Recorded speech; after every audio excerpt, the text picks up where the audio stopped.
Hi everybody, and it's me again, and I'm doing another video of counting to 100 in 100 languages.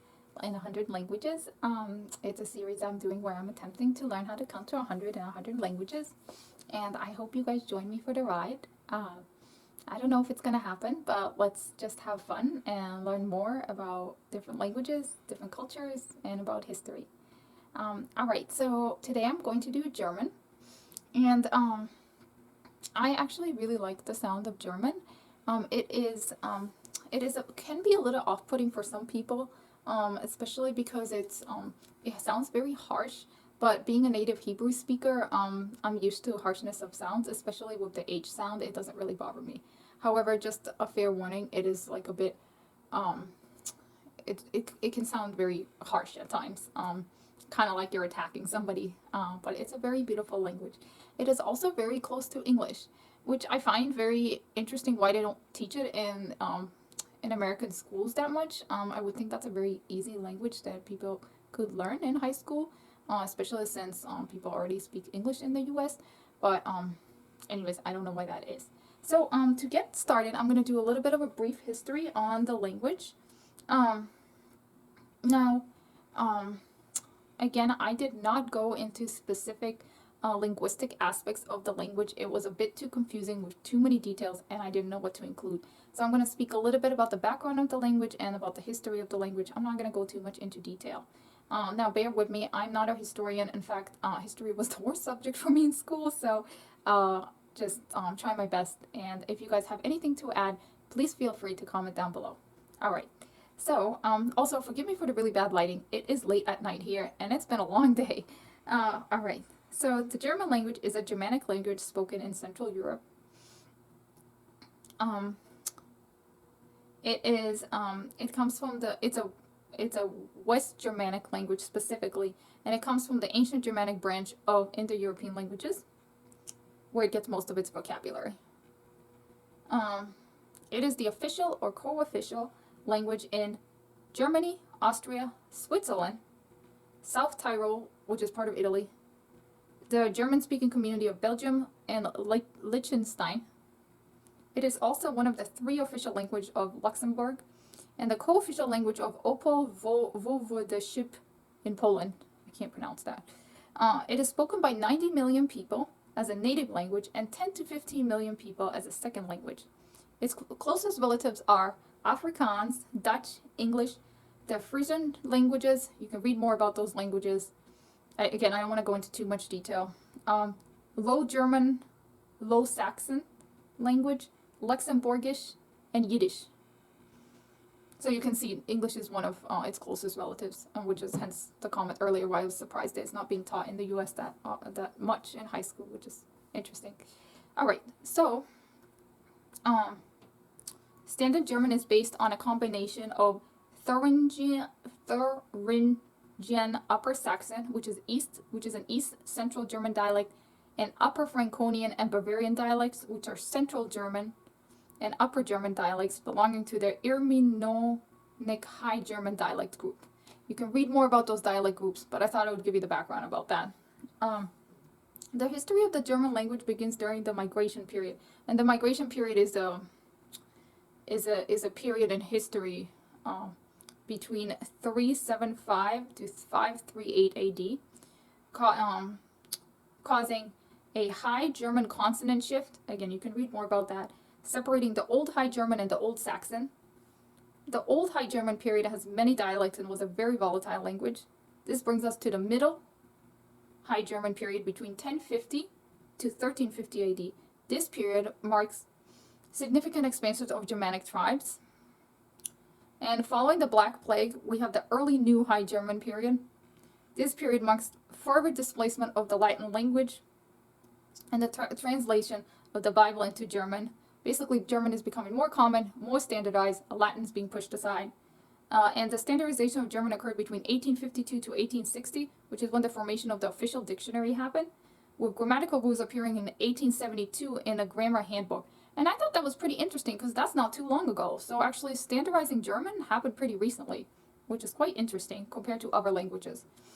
All right, now the German diaspora made German the second most widely spoken language in Europe, which again is something actually I just learned. I didn't know how common German was in Europe. I didn't know it was the second most common language.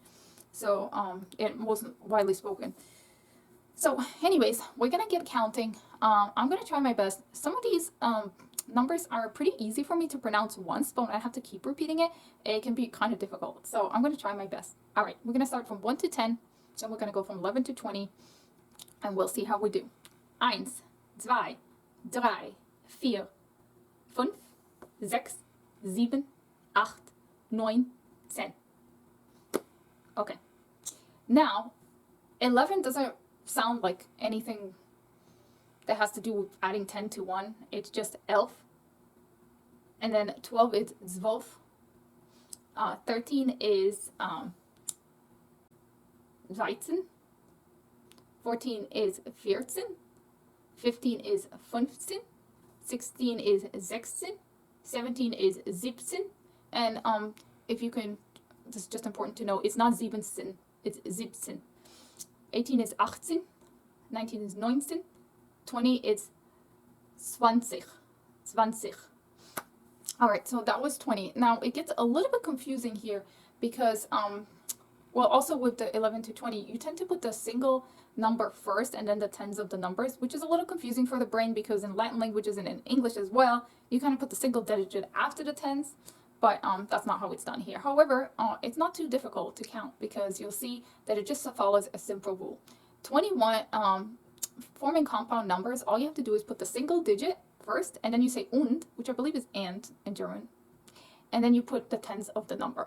So there is one exception to the rule is that you, for like 21, 31, and so forth, you don't put the s at the ends of eins. You just say ein und 20. And I don't know why that is, but that is the only exception to the rule. Now, with all the other numbers, you follow the rule to the T. All right, so let's get counting. I'm going to go from 21 to 29. Let's see if I can do it. Okay. 21, 22, 23, 24, 25, 26,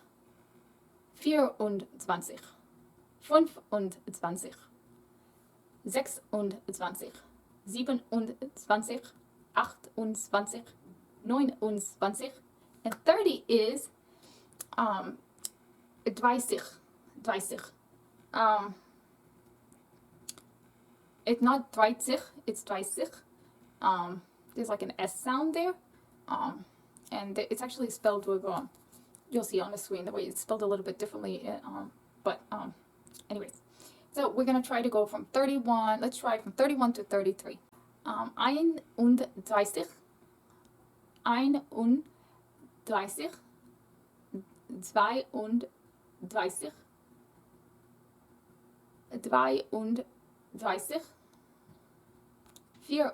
34, 35, and so forth, and 39 would be 39, 30.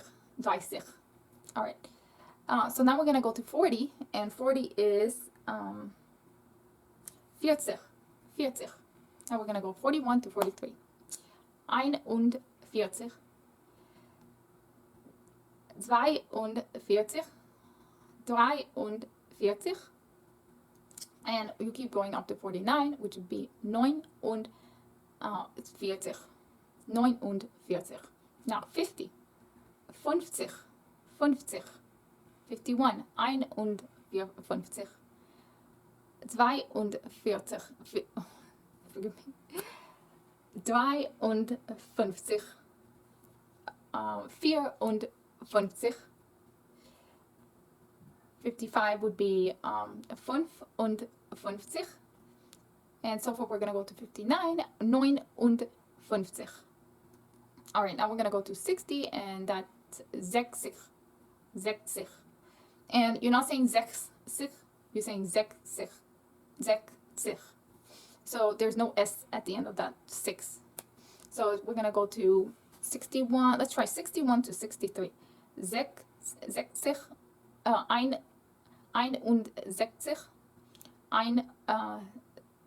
62, 63, up to 59 is 69. 60. All right, now we're going to go to 70, and 70 is Kind of similar how you make 17. We're not going to say 70. We're going to say 70. So we have 70. Now we're going to go to 71. 71. 72. 72. All the way up to 79. And 79. Now we're going to go to 80. And 80 is 80. 80. 81 is 81. 82. 83 is 83. All the way up to 89. 89. And 90 is 90. 90.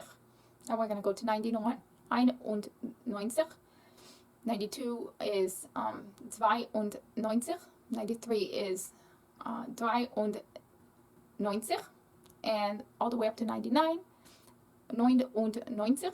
And 100 is 100. 100. Alright, thank you so much for watching and bearing with me, guys. I really appreciate taking this journey with you guys, and I hope you guys enjoyed this. I really like this language, as I love all languages, and thank you so much for joining me. Bye.